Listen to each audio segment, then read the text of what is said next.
Hello everybody, welcome to another speedrun game against Sir Alex. Rated 1600.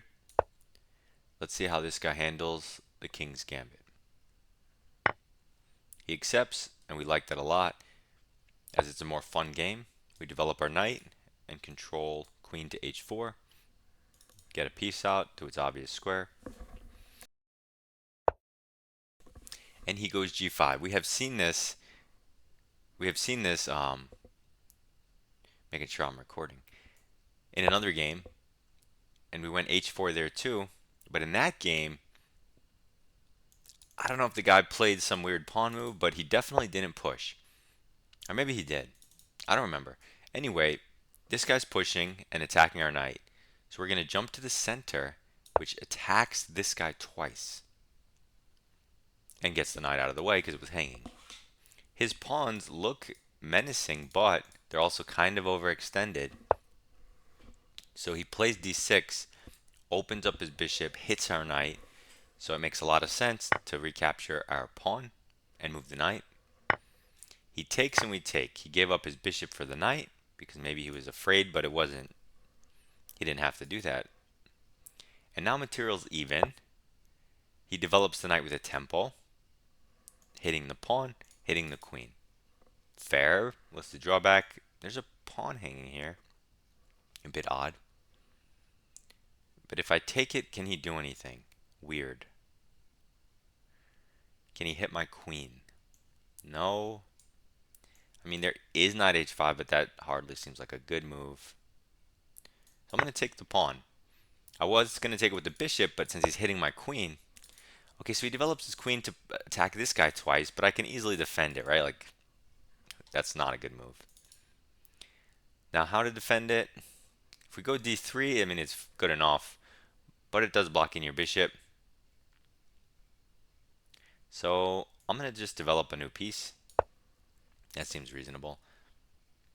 I still might play d3 because the bishop, it doesn't matter if it's blocked in, it has, places to play.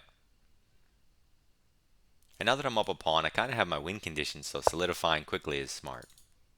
He plays h5, which you have to ask yourself, what's the idea? Well, one of the ideas is to support the knight here, but a more relevant idea is bishop supporting the bishop on h6, hitting the queen. Fine.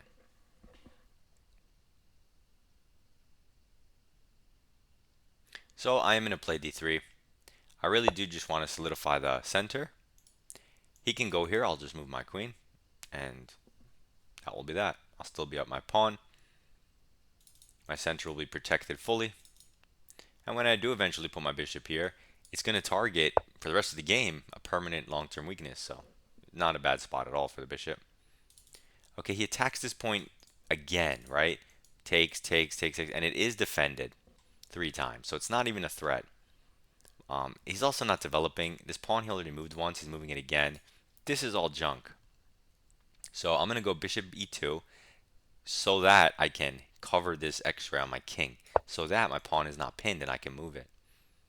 And I'm developing a piece aiming at the pawn. I'm going to develop my bishop. I plan on castling long because all of these weird holes that I created. Also, he has an open g file. I mean, I could castle short and be totally fine. Let's get that out of the way, just so you guys don't think I'm getting mated or something. But it makes more sense to go the other way and attack him through the f file. So he does hit the queen, it makes sense. But we could just move to, I don't know, any square. The most forward available square is this. Can he attack it? Only with a queen, so let's go there. This now entails its own threat and double pressures this pawn. So you could see he just forced me to be on a more active square and get out of the way of my bishop, helping my bishop's activities. So, okay, so he takes the bishop, no more castling long unless we do it by hand, right? King here, rook here. And then he opens up the center. But it's not like his king is safe and he has a rook down the e-file. His king is on the e-file, so what's he doing? Now, when I did move my queen here, and he took my bishop, I instantly took because I'm talking to you guys and whatever, but I should have stopped for a second and considered this check because he didn't develop his knight. And this would potentially force trades with me up a pawn. So I'm mentioning that after the fact. Now I see it for sure. It's a possibility.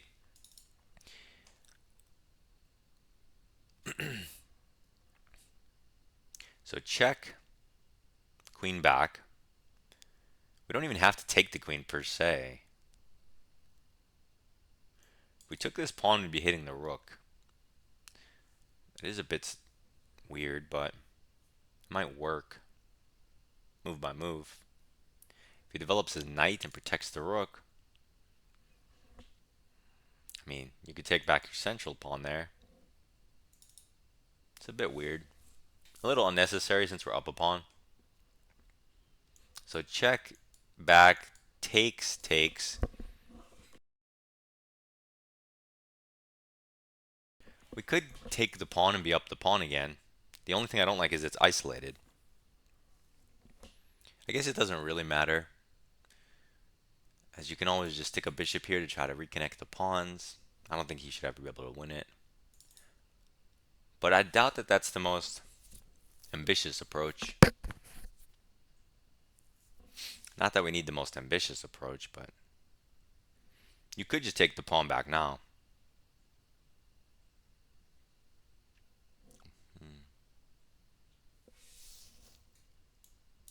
I'm going to throw in the check. I think I want to take on b7. It's probably the most critical try. I just have to make sure he doesn't have any counter resources. Like if I take this, can he just ignore me and sack the rook? I fail to believe that that could work, but I should check. Just take here. Any type of check. I can just move my king over or here. I'm going to try it. Okay, he instantly goes there, but that blocks his queen, so I just want another pawn. Hooray. And that pawn was kind of protecting light squares, so now he's more vulnerable.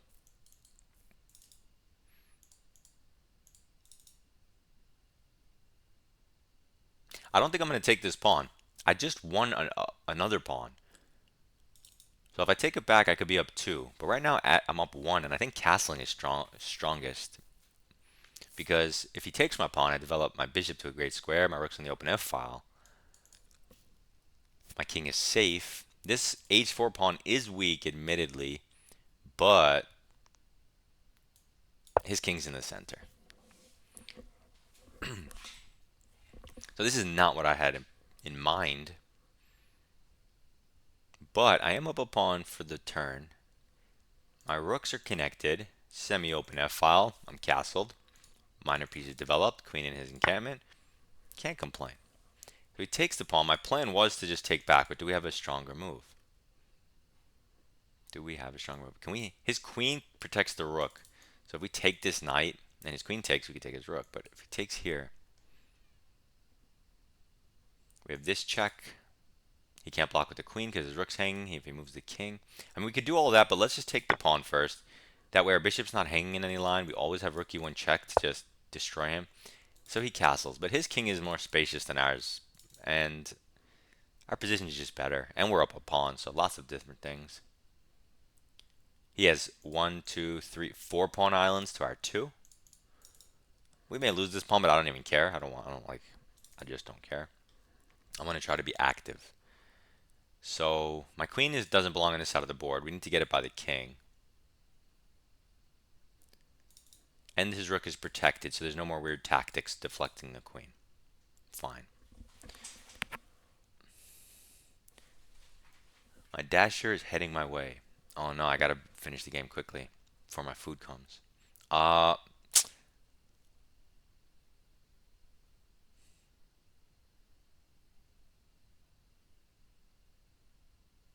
Yeah, I know it looks weird, but rook f5, pressuring this pawn, potential check. It's on a light square, 2 diagonal from his knight, so his knights can never harass my rook, or anything can. And it provides for the doubling, which pressures the hanging knight. If that knight moves, my queen gets easy access to his king. If this knight undefends this square, I have potential checkmate battery because he has no G pawn.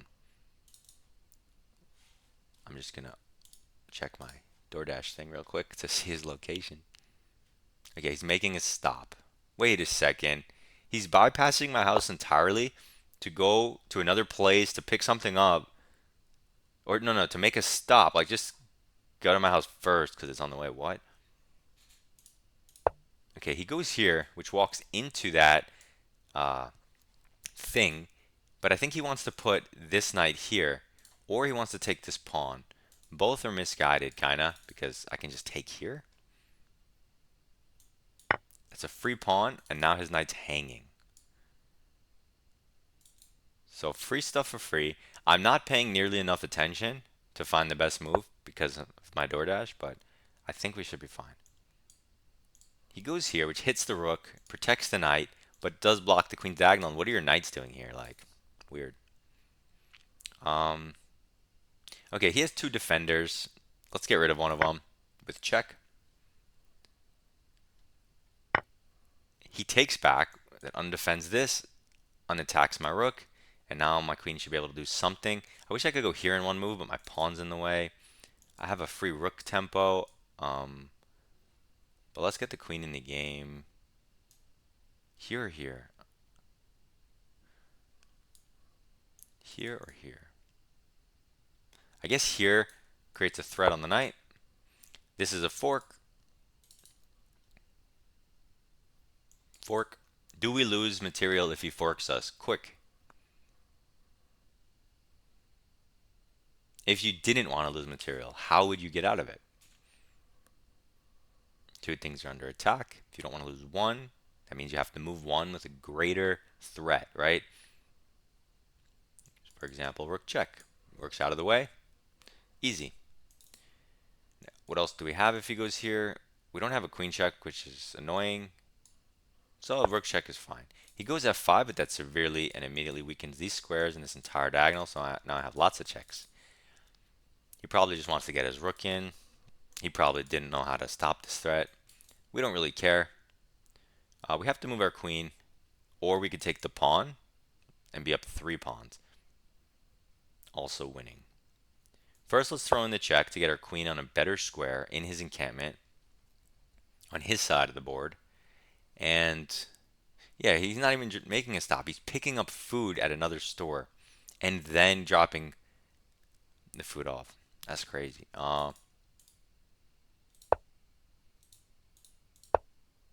Yeah, check. So, I mean, he could block with the rook. Do we have tactics there? Like take the knight, king takes, then his rook's hanging? Or take the knight. Yeah, take the knight. Nice. Otherwise, if he goes like here.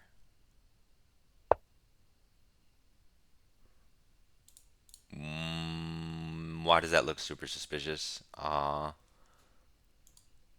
does that look super suspicious? I mean, he hangs a knight, but is there a checkmate? Takes.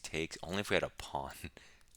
We don't have these pieces, unfortunately, so maybe we just settle for the knight.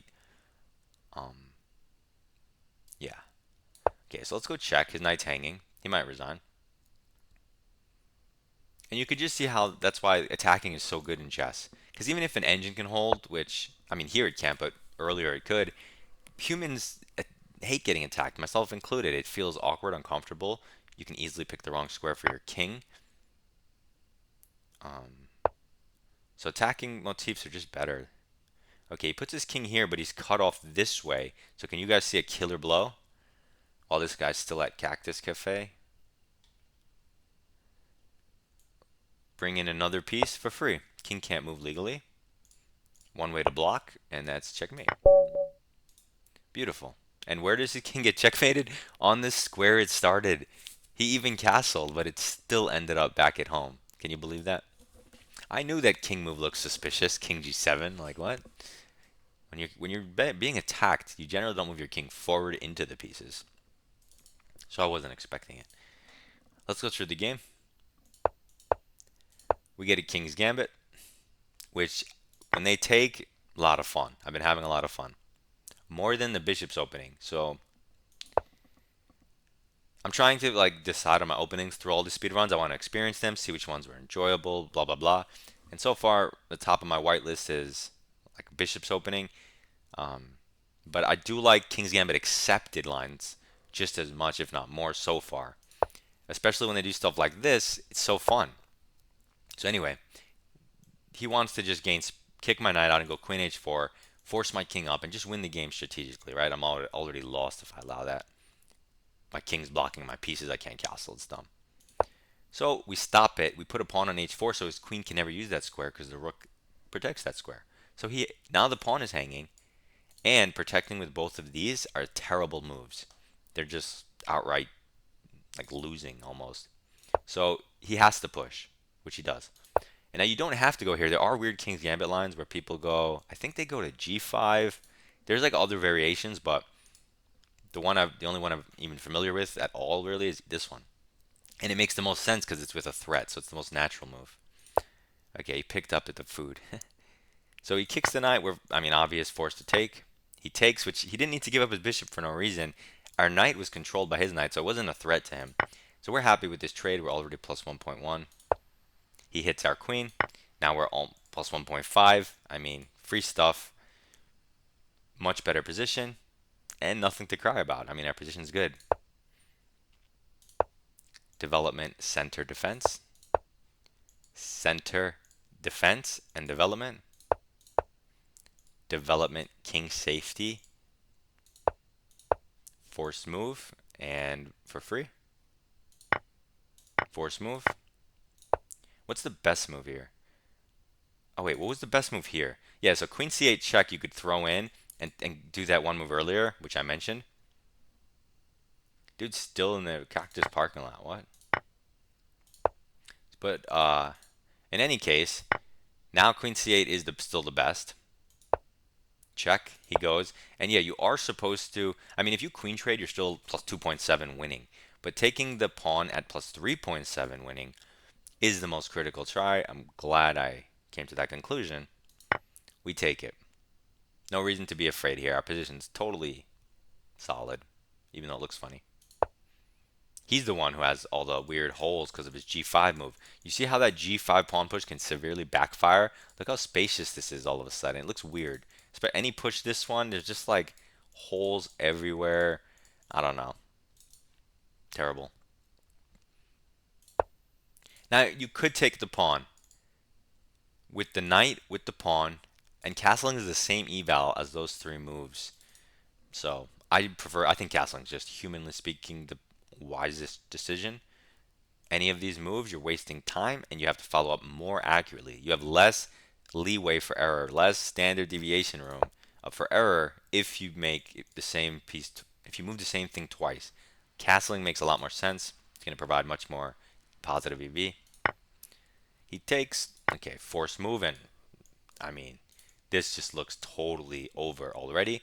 We're only up one pawn, but the lines speak for themselves. And only because his king is super unsafe. He can't castle this way because it's unsafe. He can't castle this way because it's unsafe. What are you doing? He castles anyway at plus 4. And what's the best move? I kind of made it quickly. So the top two are queen f3 and rook f5. Okay. Yeah, I also saw queen f3 too. Rook f5 looked way cooler. So improve a piece for free, kind of, because there's so many hidden threats. Like you can't take something right now, but if he doesn't respond correctly, this attack is already too good. So it's basically for free. It's hard to explain though. He tries to go defensive, but free stuff around his king. Okay, free stuff because trades are wins, and I'm removing the minor pieces around his king. Without minor pieces, we're gonna have an easy time attacking him. Okay, now we find best move. Queen is misplaced on b7. His king, obviously, the theme here is attacking the king. We find to centralize with a threat. Improve for free. This is just not a good move. Improve for free. Closer to his king. He goes up, and it goes from plus 6 to mate in 18. I knew this move was terrible. He had to go rook f7 and go down that tactic that I was looking at. Um, If he takes this, he hangs the rook, so he can't. He has to like give you this check and then do something, but he's still totally about to get mated. So in any case, he moves his king up. We find the best move just picking off the knight. And it looks crazy to go forward, but going back is instant mate. So you have to go forward at mate in 9 as opposed to mate in 2. But I mean, anyone who puts their king here, they might as well resign. So we had 1 inaccuracy, but 97. Wait, which one was our inaccuracy though? Oh, f4. Okay. Okay, so obviously we're playing the King's Gambit. So no inaccuracies. Nice. Perfect game. Super smooth. Attack on the king. Even when I was kind of time crunched because I thought my food was coming, even though it says he's still in Cactus Cafe parking lot. I think he got food for himself. Is he eating my food? Anyway, what was I saying? Oh yeah, just a smooth attacking game on the king. Very easy. You should definitely replay this video and see how this transpired. Um, because it was super smooth. And if you are going to play the King's Gambit and someone who plays G5, you're going to want to know, like, you're not going to want to forget H4, right? Like, that's a super important move to play. And knight to the center, super important move. So, might want to look at it again.